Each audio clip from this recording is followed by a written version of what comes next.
En question.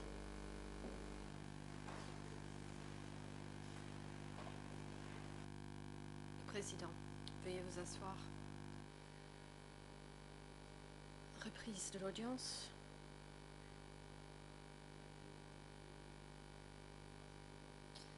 La parole est à l'accusation. Vous avez la parole.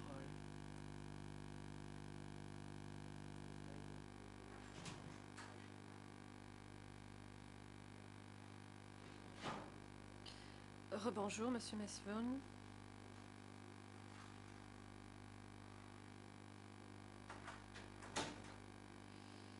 Je vais reprendre mes questions. J'ai une question dans la prolongation de ce dont nous parlions avant la pause. Dans l'ordre du jour des réunions, il y avait un point concernant l'offensive contre Phnom Penh. Ont-ils parlé de l'évacuation de la population de Phnom Penh lors de cette réunion? Réponse.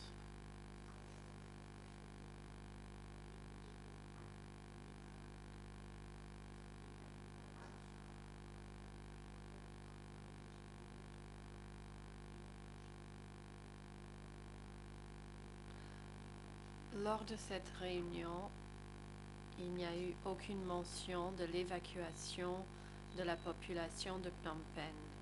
Nous avons parlé essentiellement de l'offensive contre Phnom Penh. Nous pensions pouvoir capturer Phnom Penh le 18 avril 1975.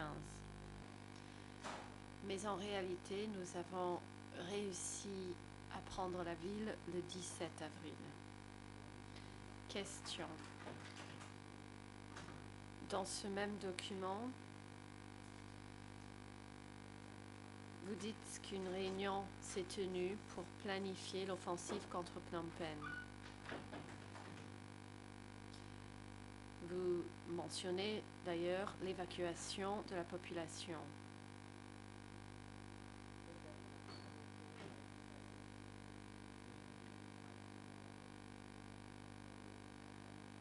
Lorsque vous participiez au combat pour vous rapprocher de Phnom Penh, étiez-vous en tête d'une armée de 6 à 7 000 soldats? Ou est-ce que la composition des forces armées avait changé? Réponse.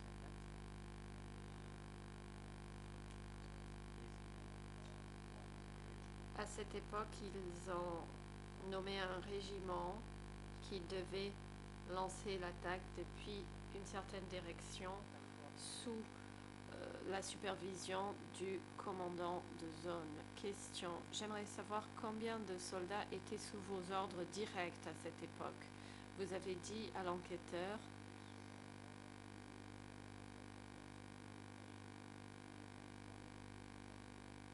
que pour arriver à Phnom Penh, on est venu de 3 endroits différents, y compris de Poh Chentong. Donc, combien de soldats y avait-il sous vos ordres lors des combats pour capturer la ville de Phnom Penh? Réponse. J'étais à l'époque commandant d'un régiment et les 2 autres régiments de Stung Men Chai et qui attaquaient d'autres endroits étaient sous d'autres commandants. Moi, j'étais le commandant du régiment de Poh Chentong.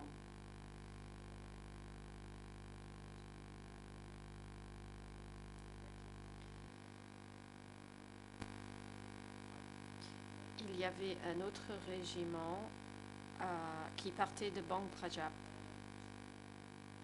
Question. Dans le document E3,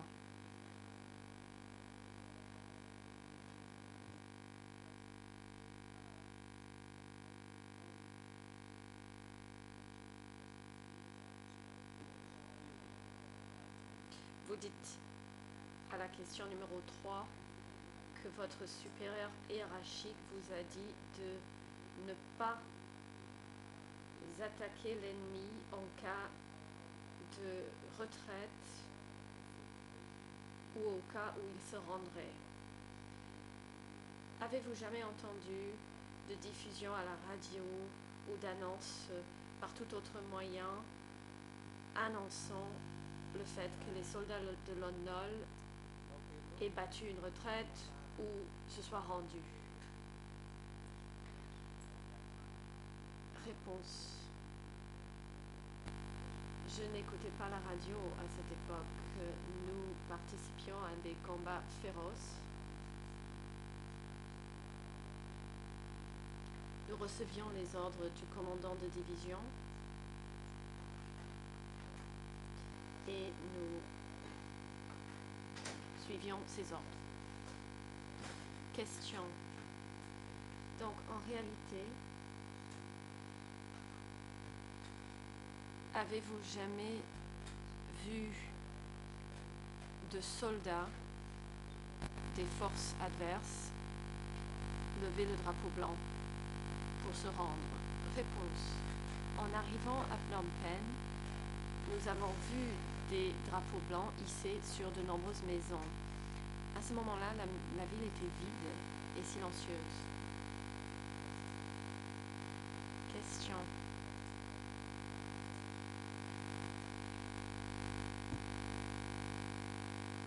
Lorsque ces drapeaux étaient hissés, est-ce que vos soldats ont capturé des soldats de l'ONOL? Réponse. Lorsque nous avons capturé la ville de Phnom Penh, nous n'avons pas procédé aux arrestations de soldats, en tout cas pas en ce qui concerne mon régiment. Question.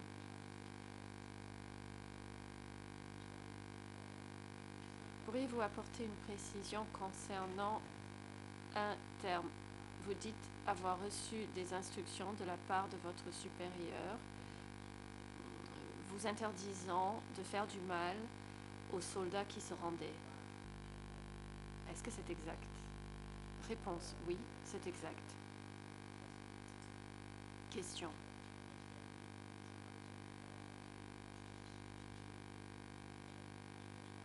Est-ce que des supérieurs de l'échelon supérieur ont donné l'ordre précisant où il fallait envoyer des soldats de l'ONOL éventuellement capturés en cas de reddition? Réponse. Lorsque des soldats étaient capturés, la décision était prise par le commandant de division. J'ignorais comment il allait traiter ces cas de soldats capturés. Dans le document E3/424, à la question numéro 3, en répondant, vous avez dit à l'enquêteur que 3 jours après la libération de Phnom Penh, vous avez vu qu'on a évacué des habitants de la ville.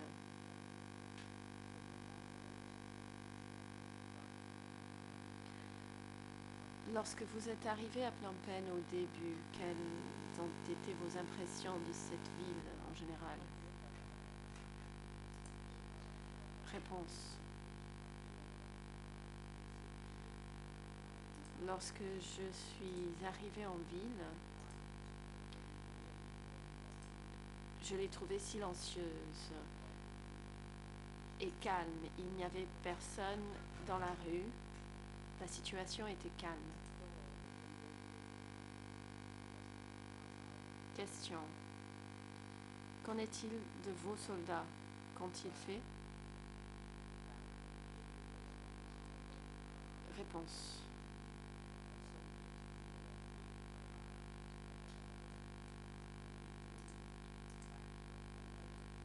Les soldats que je dirigeais se sont légèrement retirés pour se stationner à l'ouest de Stongmen-Chai. Question. Dans ce même document et en répondant à la même question,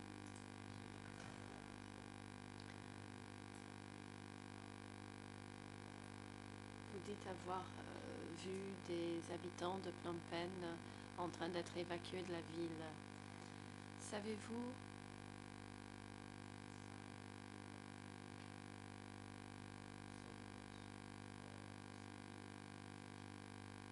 si l'instruction de les évacuer avait été donnée aux soldats ou à une organisation civile.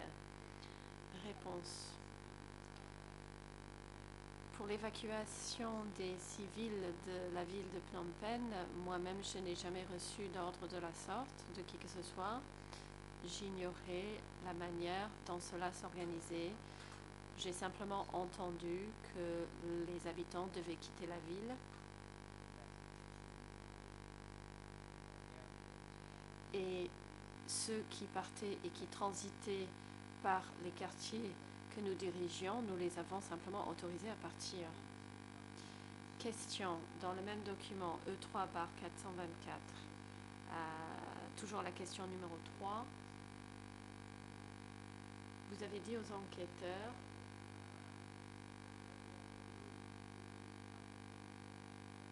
que les soldats que vous dirigiez se sont tous retirés. Est-ce que vous avez décidé de vous-même d'effectuer ce retrait ou avez-vous reçu l'ordre de vos supérieurs? Réponse.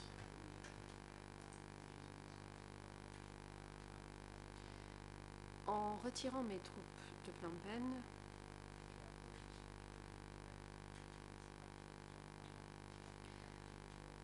en fait, Tamok a donné l'ordre direct de retirer les troupes de Phnom Penh dans la semaine. Question. Cette décision était-elle rendue directement par Tamok ou était-elle prise dans le cadre d'une réunion? Réponse. Aucune réunion ne s'est tenue à cette époque. C'était l'ordre du commandant de division. Question. Lorsque vous avez reçu l'ordre de retirer vos troupes de Phnom Penh, rappelez-vous si à ce moment-là, des habitants avaient déjà été évacués de la ville? Réponse. Non. À ce moment-là, l'évacuation était en cours. Certaines personnes étaient déjà parties, d'autres étaient encore dans la ville. Question. Toujours dans le même document, E3/424. À la question numéro 2. Et question numéro 6.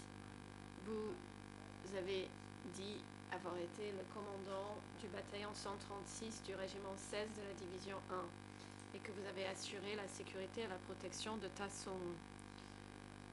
En répondant à la question numéro 6, vous avez dit que les échelons supérieurs vous ont transféré dans la province de Kokong.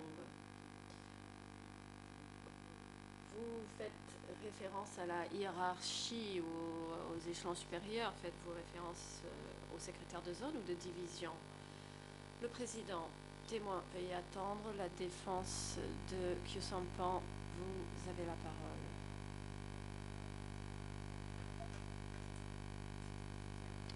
La défense de Khieu Samphan. Merci, Monsieur le Président. Brièvement, je pense que le procureur fait erreur. Il a assisté Ta Son, il n'a pas assuré la protection de Ta Son. Le procureur. Tout à fait, Monsieur le Président. Je me suis mal exprimée. Je vais reformuler ma question. Vous faites référence à la hiérarchie. À qui faites-vous référence? S'agit-il du secrétaire de zone ou du secrétaire de division dans cette réponse à la question numéro 2? Réponse. L'interprète se reprend. La question numéro 6. Réponse. Je faisais référence au commandant de division et au secrétaire de zone. Question. Dans cette structure, il y avait deux zones, le sud-ouest et la zone ouest pour la province de Kokong.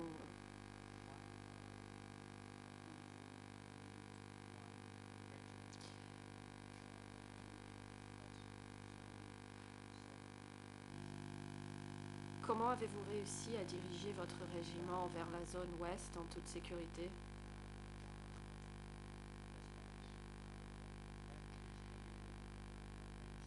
Réponse.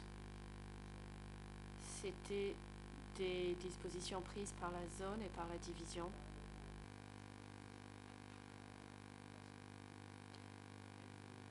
Question. Pourriez-vous nous expliquer davantage? Cette décision était-elle prise par l'état-major ou avec l'accord de l'état-major? Vous dites qu'il y avait environ 6000 soldats sous vos ordres. D'après votre connaissance, pensez-vous que l'état-major ait été informé de ce transfert de régiment?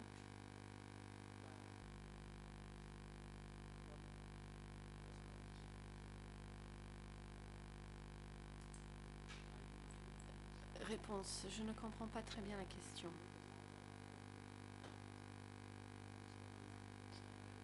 Question. Je fais référence à la déclaration que vous avez faite et qui figure dans le procès-verbal de votre audition. Vous dites avoir été rattaché à la zone sud-ouest et avoir été à la tête d'un régiment. Vous dites que par la suite, vous avez été transféré vers la zone ouest dans la province de Kokong. Et d'après votre déposition aujourd'hui, vous avez dit qu'il y avait 6000 soldats sous vos ordres. Donc, si vous deviez déplacer autant de soldats vers la zone sud-ouest depuis la zone ouest, est-ce que cela nécessitait l'accord de l'état-major? Réponse.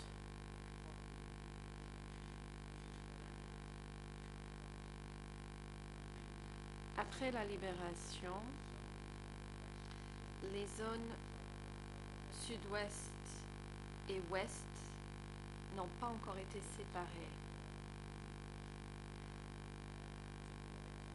C'était après la libération. En fait, 5 ou 6 mois après la libération, la zone a été scindée en deux pour créer la zone sud-ouest et la zone ouest. Une fois les deux zones créées, des forces ont été rattachées à chaque zone.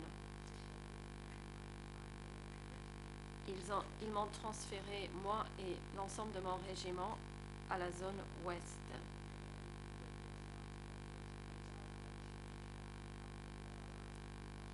J'ignore s'il y a eu des consultations entre les zones, les secrétaires ou le centre à l'échelon supérieur. Je n'étais pas au courant des décisions prises au niveau du centre. Je n'avais connaissance que de ce qui s'est passé au niveau de la zone. Lorsque j'ai appris qu'il y avait deux armées attachées à des zones, moi j'ai été transféré à la zone ouest.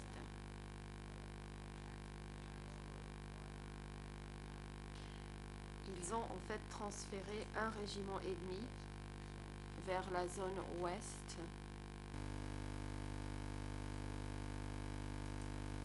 Et nous avons rejoint la structure militaire de cette zone ouest. Le président, veuillez vous assurer que votre micro soit allumé avant de prendre la parole. Le procureur, merci de cette précision. Vous avez été clair en disant ignorer les décisions prises au niveau du centre.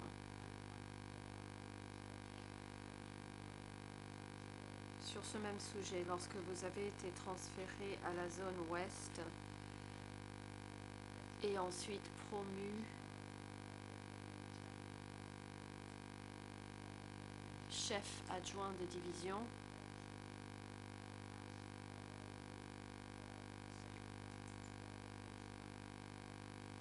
vous vous êtes vu confier la tâche de protéger la côte cambodgienne. Vous vous êtes entraîné pendant une semaine avec les troupes thaï. vous en parlez dans votre réponse à la question 7. L'interprète se reprend. Il ne s'agit pas d'un entraînement avec les troupes thaï, mais de combat avec les troupes thaïlandaises. Voici ma question. Qui vous a donné l'ordre de lancer des combats contre les troupes thaïlandaises?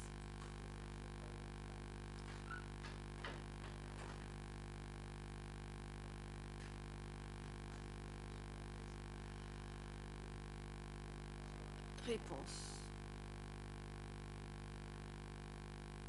On m'a affecté à la protection du littoral. Un conflit existait avec la Thaïlande. Le commandant de division m'a donné l'ordre. Je suis certain que le commandant de la division a reçu l'ordre de l'état-major.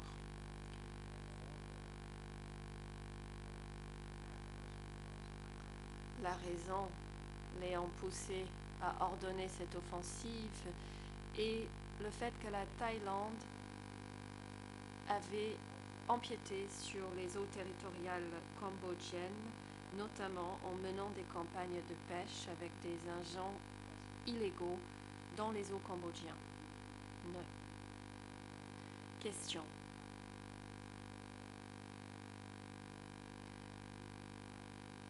Pendant les combats avec les soldats thaïlandais, avez-vous capturé des soldats étrangers? Réponse.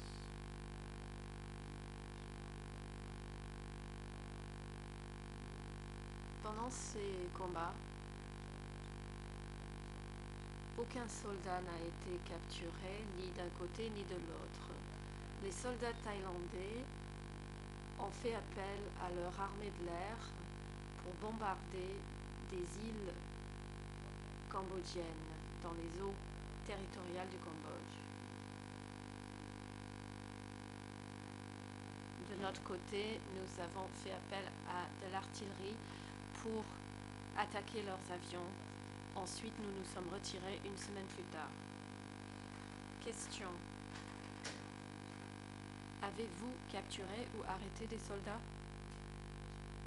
Réponse. Non.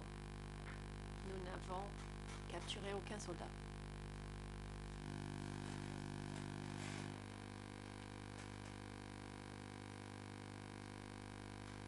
L'accusation. Je vous remercie, Monsieur Measvoon.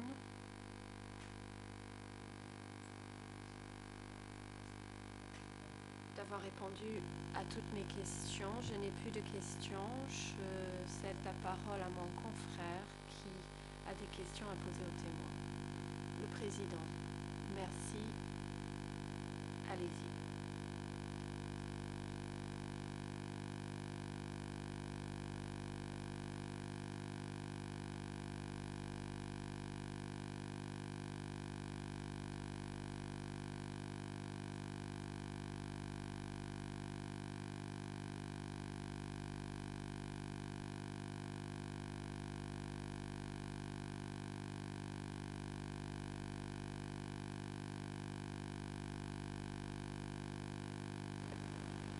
Thank you, Mr. President. Le coprocureur international. Merci, Monsieur le Président. Bonjour. Bonjour, Mesdames et Messieurs les juges. Bonjour, Monsieur le témoin. Je m'appelle Tarek Abdulhak. Je vais vous poser d'autres questions concernant ce que vous avez vécu avant et pendant la période du Kampuchea démocratique. Je tiens à vous remercier de vous être rendu ici pour aider à la manifestation de la vérité ici devant cette chambre concernant des événements dont vous avez été témoin. Nous vous remercions du temps que vous nous consacrez.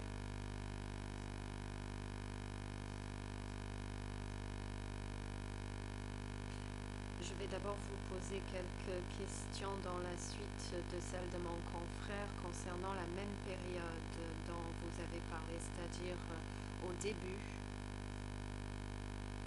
de vos activités dans le cadre de la Révolution.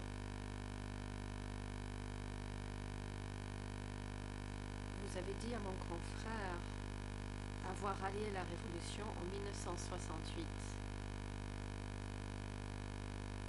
et que vous étiez le représentant des jeunes de votre village.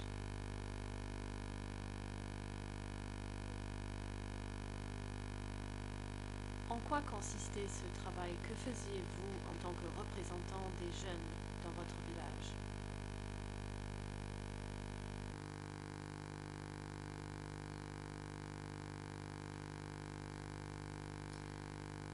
Réponse. Je représentais les jeunes du village. Je leur expliquais la situation au sein du pays, le manque d'indépendance et la colonisation économique de la France. Je leur expliquais que les Cambodgiens n'étaient donc pas indépendants. Je diffusais des informations auprès des jeunes pour leur permettre de comprendre la situation à l'intérieur du pays à cette époque. Question. Merci. Toujours pendant cette même période, avant le coup d'État, vous avez dit à mon confrère que vous êtes devenu garde du corps pour des cadres s'étant enfuis de Phnom Penh pour rejoindre la résistance dans le maquis.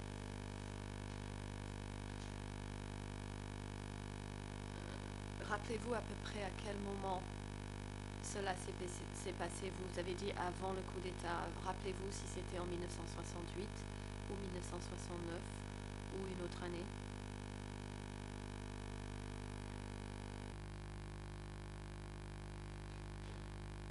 Réponse.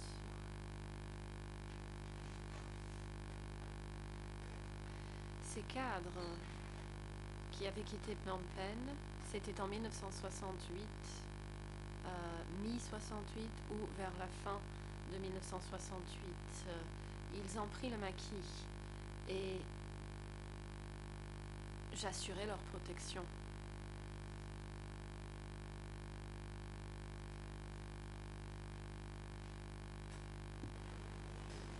Thank you. Question.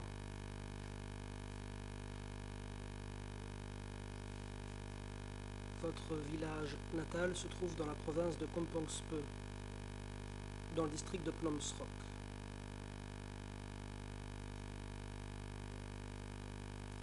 Avez-vous été garde du corps des cadres dans ce village ou ailleurs?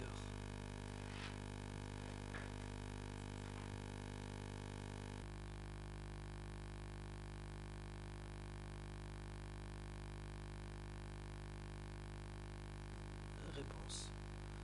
À cette époque, j'étais un jeune, je n'étais pas un cadre. Le coprocureur. Il y a probablement un problème d'interprétation. Je parlais des cadres que vous protégez en tant que garde du corps. Quand vous avez effectué ce travail de garde du corps, était-ce dans votre commune ou votre village natal ou bien ailleurs?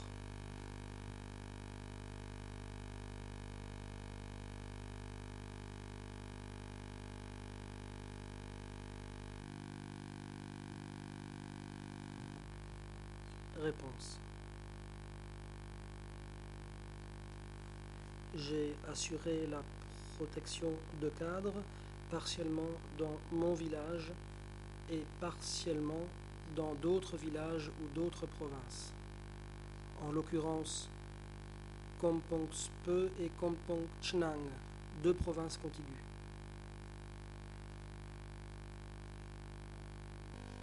Question. Vous avez mentionné Vornvet et Kjösampan. Au cours de cette période, est-ce que vous résidiez avec eux lorsque vous assuriez leur protection?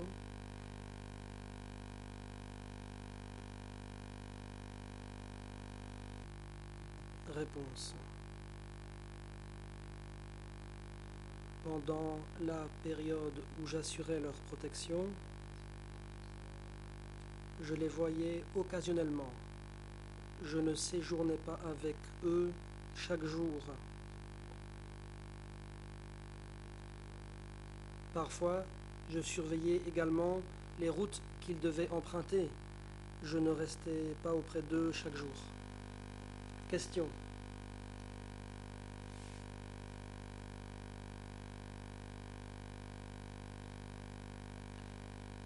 Je voudrais apporter une précision sur un point mineur.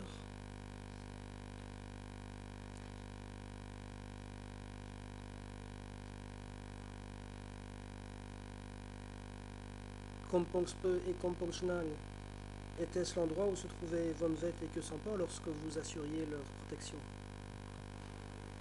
បាទជួនកាលគាត់នៅកំពង់ស្ពឺ Réponse.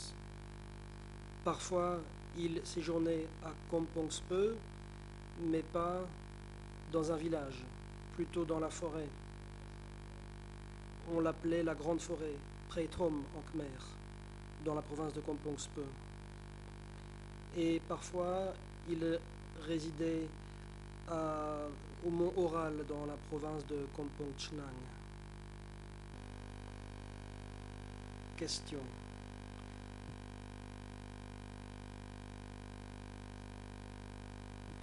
Étiez-vous chargé d'assurer la protection d'autres personnes, hormis Vornvet et Kjösampan? Durant cette période, est-ce que vous protégiez aussi d'autres gens?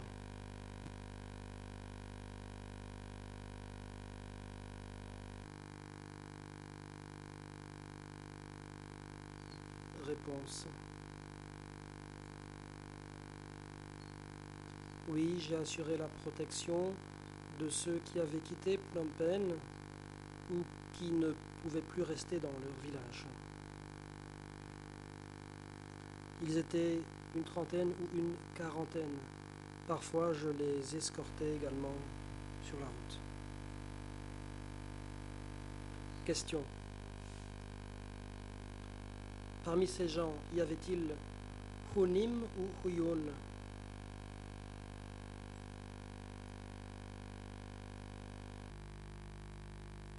Réponse.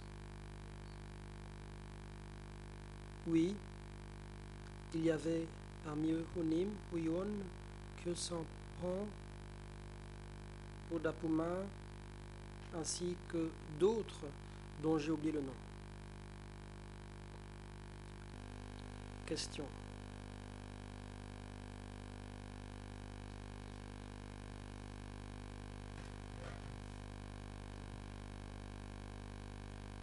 Parlons du groupe dont vous faisiez partie. Combien y avait-il là de gardes du corps, en plus de vous-même?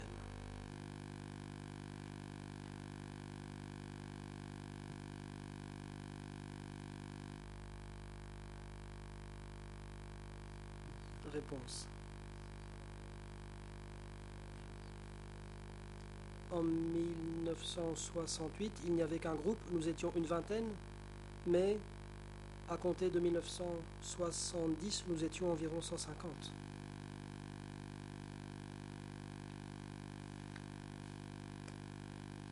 Question.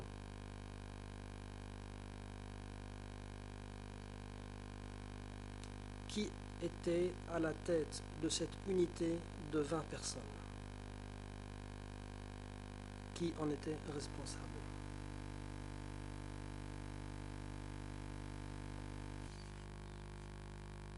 Réponse. Le responsable était Meun. C'était un cadre. Mais il est décédé. Il y avait quelqu'un d'autre, un dénommé Bun.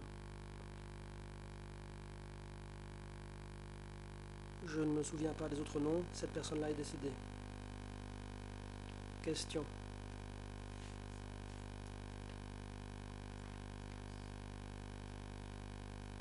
Qui vous a affecté à cette unité composée de 20 personnes?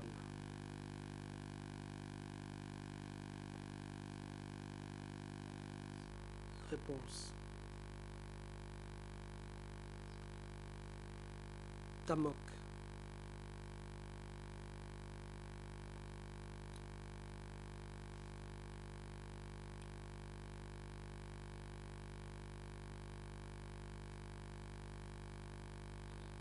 Question.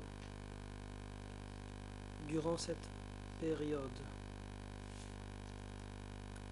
d'après votre compréhension des choses, quelles étaient les fonctions de M. Queue-Sampan?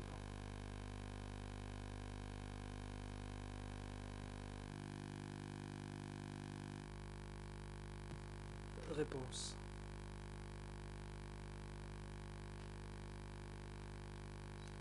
Je ne savais pas quelles étaient ses fonctions réelles quand nous étions dans le maquis. Tout ce que je savais, c'était que c'était un patriote. J'ignorais ses fonctions réelles, les postes qu'il occupait. Question. Cela mis à part,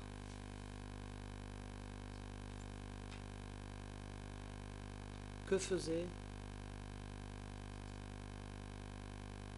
Queue-Sampan en 1968 et 69 avant le coup d'État?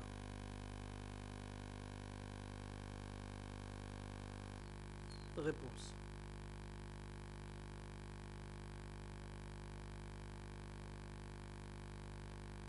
À l'époque, je ne le connaissais pas bien, mais à la radio, j'ai entendu parler d'une conférence qu'il a tenue avec Samdech Euw. J'ai entendu qu'il était responsable de l'économie.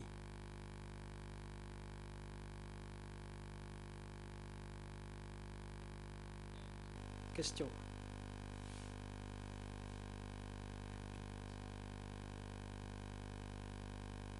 Durant la période où vous étiez membre de son groupe de garde du corps, à quel type de travail se consacrait-il?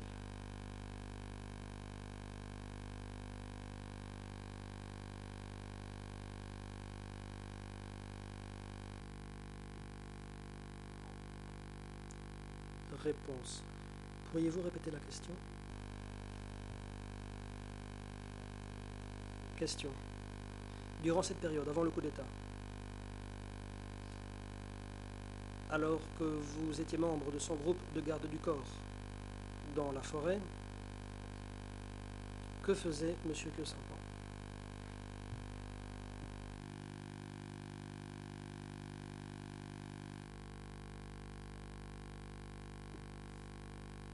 Réponse. Dans la forêt, il ne faisait pas grand-chose. Mais j'ai entendu à la radio qu'il était à la tête du FUNK.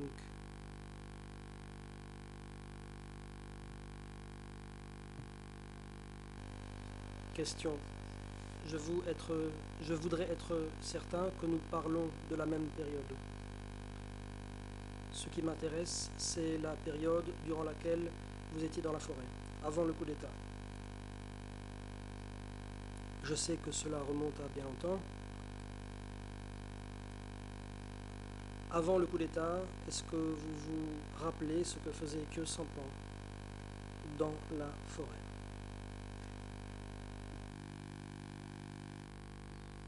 Réponse. Il ne faisait pas grand-chose.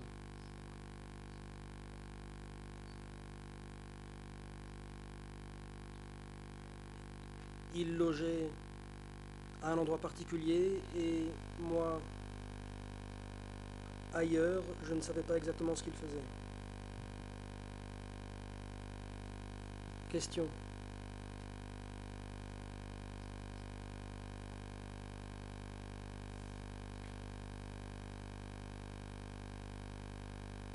Y a-t-il eu des réunions rassemblant Khieu Samphan, Tamok ainsi que l'une quelconque des autres personnes dont vous assuriez la protection? Réponse.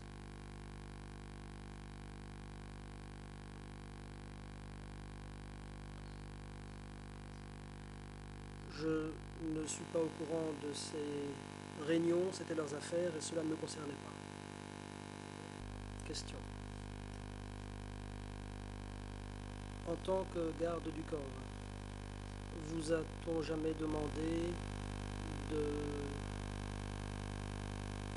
transmettre certains messages?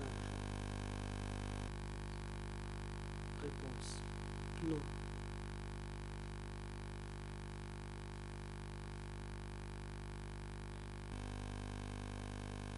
Question.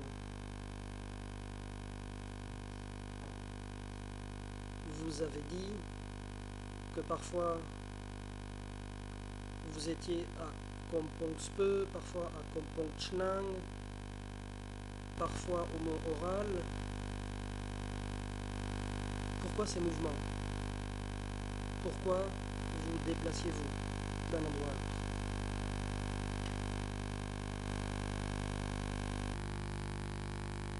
Réponse. Ces déplacements visaient à éviter d'être repérés par les ennemis.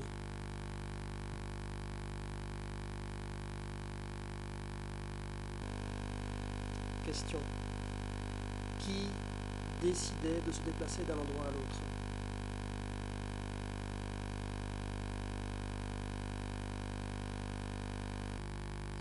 Réponse. Tamok. Question. Donc, si j'ai bien compris, Tamok a continué de diriger votre unité au moment où vous assuriez la protection de M. Khieu Samphan et d'autres, n'est-ce pas?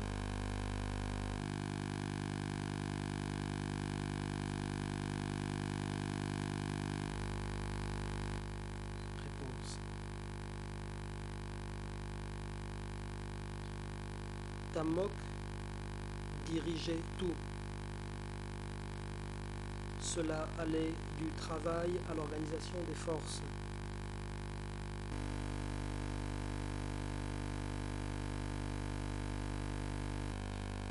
Question.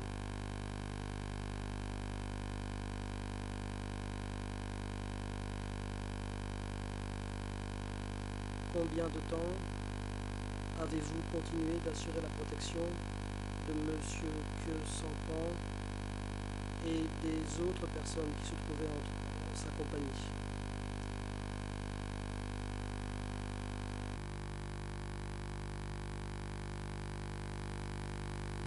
Réponse.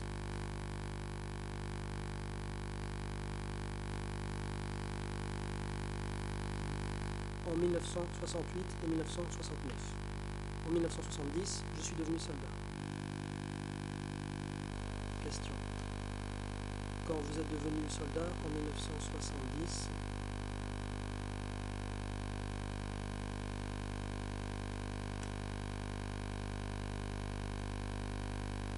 où se trouvait Khieu Samphan, Vornvet, Ponim? Où était-il lorsque vous êtes devenu soldat?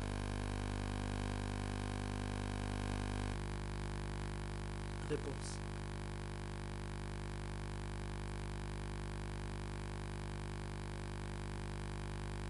Je ne savais pas où Tamok les avait emmenés, car je les avais quittés pour intégrer les forces armées. Je me suis concentré sur mon propre travail et j'ignorais où eux se trouvaient. Question. Vous dites que vous ne savez pas où Tamok les a emmenés.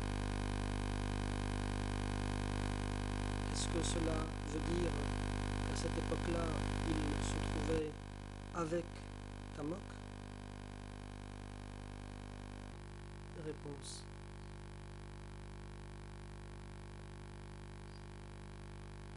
Je ne les ai pas vus, mais je me suis dit à l'époque qu'ils étaient encore avec Tamok. Le coprocureur. Merci beaucoup.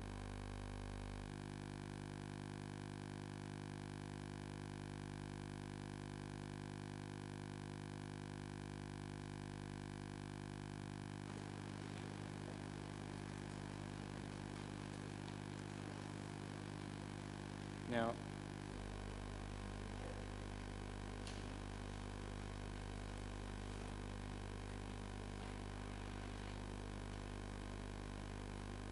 we heard earlier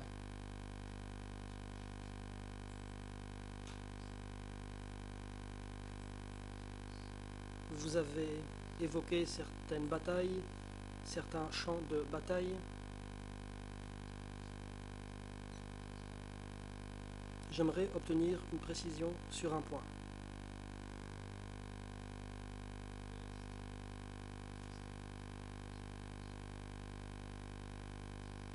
Je vous renvoie au document E3/424, question-réponse numéro 1. Dans ce document, vous dites qu'en 1973, la zone sud-ouest s'est élargie pour englober 3 régiments. Ta Soon a été promu et est devenu commandant militaire de la zone, tandis que vous avez été promu et êtes devenu commandant du bataillon 136 dans le régiment 16.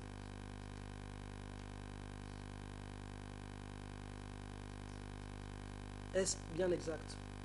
Donc, en 1973, vous étiez commandant de bataillon. Vous avez dit par ailleurs avoir été commandant de régiment. Je voudrais m'assurer que les faits sont exacts. En 1973, étiez-vous commandant de bataillon ou de régiment?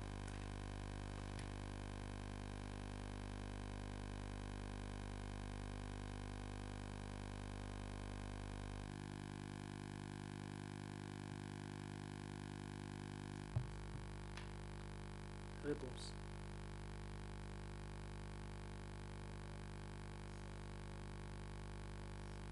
Je ne connaissais pas de ta...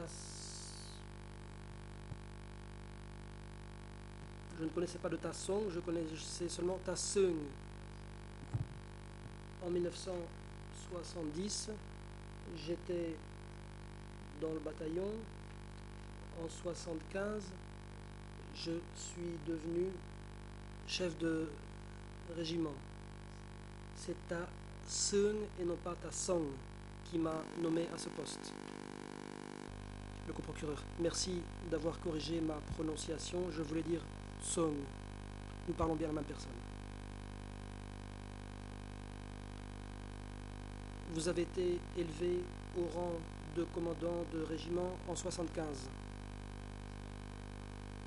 Si j'ai bien compris ce que vous avez déjà répondu, cela s'est produit avant l'offensive contre Phnom Penh, n'est-ce pas?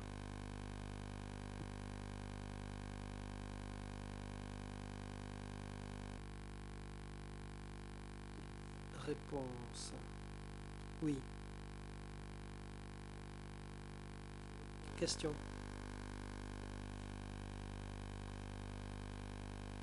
Quel mois était-ce? Si vous ne vous en souvenez pas, pas de problème.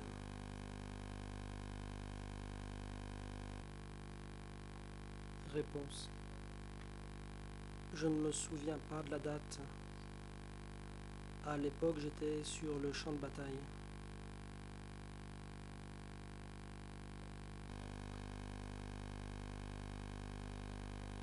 Le coprocureur. Avec mon confrère, vous avez parlé d'un autre point et j'aimerais y revenir brièvement. Il s'agit des combats qui se sont produits le long de la route nationale numéro 5.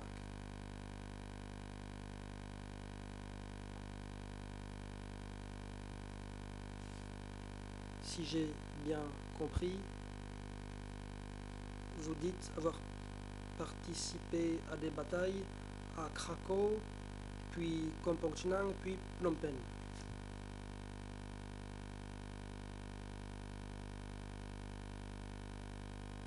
avez-vous participé à des batailles autour d'Udong?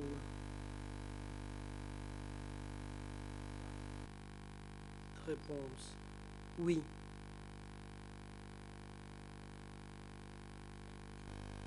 Question: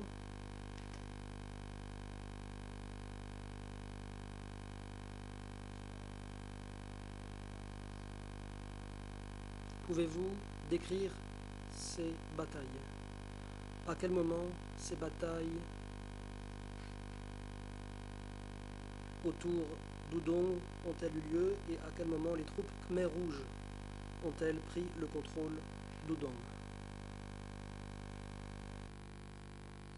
Réponse: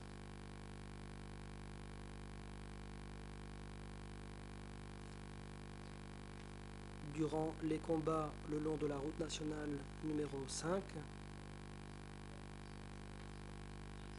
il y avait des soldats du sud-ouest à l'est de Kroko et jusqu'à Kompong Chnang et Udong.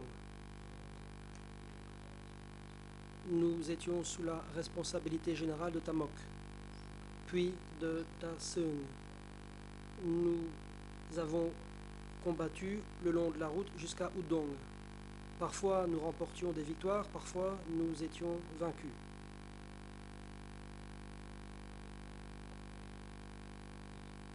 Au moment où nous sommes arrivés à Udong, nous avions déjà essuyé beaucoup de victimes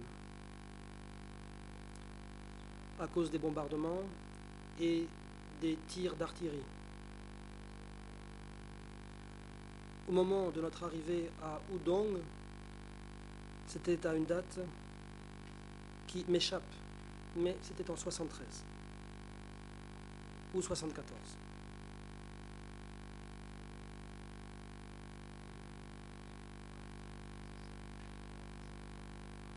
Le long de la route numéro 5, les combats se sont poursuivis pendant la saison des pluies et au début de la saison sèche, nous avons à nouveau repris les combats. Les combats n'ont donc pas cessé, tant en saison sèche qu'en saison des pluies.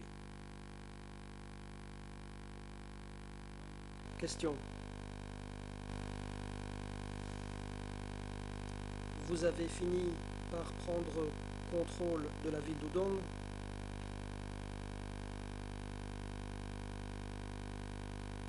À ce moment-là,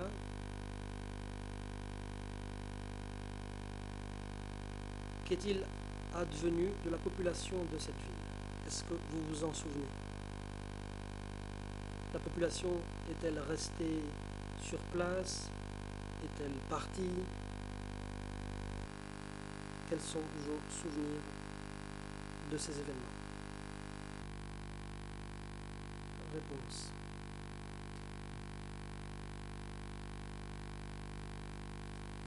sur le champ de bataille le long de la route nationale numéro 5, des gens prenaient la fuite vers la zone libérée. Les gens ne sont pas restés à proximité de cette route nationale. Seuls les soldats Khmer rouges et ceux de Lon Nol étaient là et se combattaient, mais je ne peux pas vous donner de date exacte. Le coprocureur: aucun problème.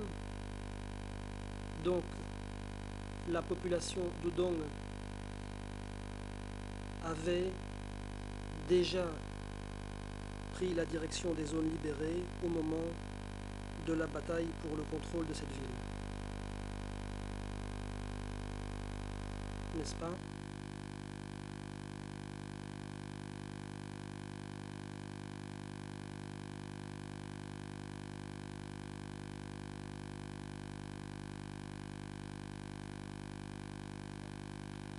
Voulez-vous que je répète la question?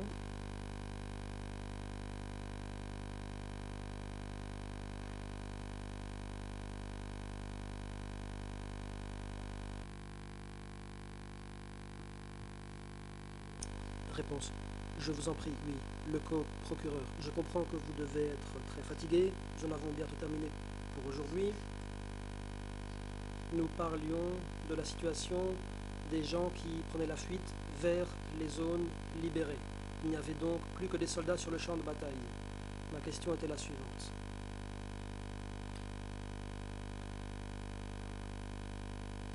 Est-ce que la population d'Udong a également pris la fuite en direction des zones libérées au moment de la chute de la ville?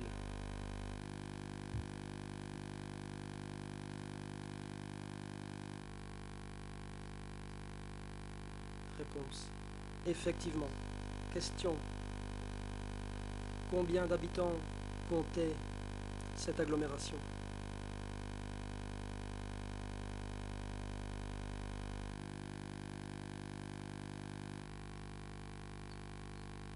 Réponse. Je ne peux pas vous donner de chiffres.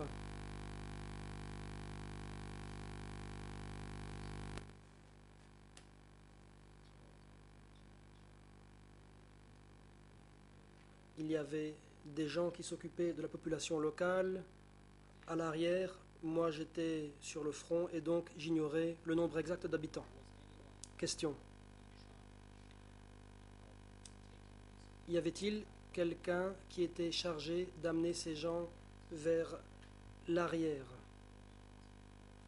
et de prendre des dispositions pour ces gens? Au sein de l'armée, y avait-il des gens qui étaient chargés de ce faire? Réponse.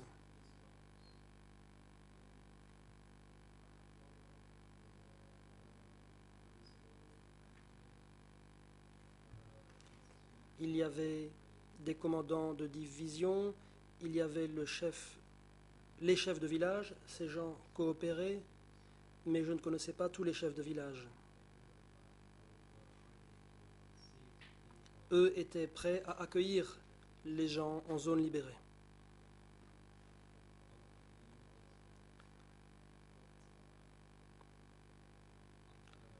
Tout ce que je savais, c'était qu'après Tasung, ces gens seraient conduits en zone libérée, après quoi les chefs de village s'en occuperaient. Mr. President, I'm mindful of the time. Le coprocureur, Monsieur le Président, le temps passe et je peux m'arrêter ou continuer en fonction de votre décision.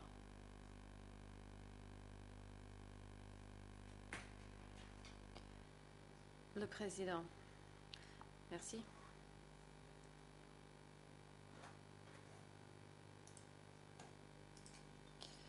Nous arrivons à la fin de l'audience pour cette journée. Nous allons lever l'audience et reprendre demain matin à 9 h.